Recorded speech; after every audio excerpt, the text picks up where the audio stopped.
Prieš smergdamas kitą, prieš pasityčiodamas ar pasijuokdamas, pažvelk į save.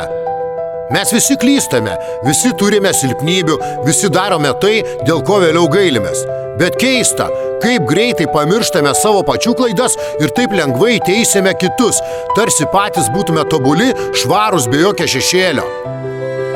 Lengva parodyti pirštu į kitą, kai pats slėpiesi už kaukės. Lengva kalbėti apie svetimas ydas, kai savąsias stumi į šešėlį. Bet ar kada nors sustoji ir paklausi savęs, o koks aš esu?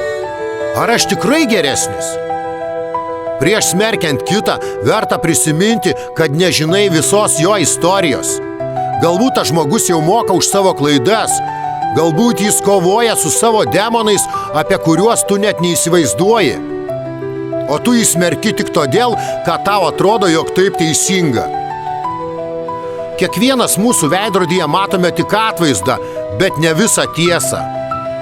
O tikroji tiesa tokia, kad ne vienas nesame šventasis, ne vienas neturime teisės mesti akmens į kitą.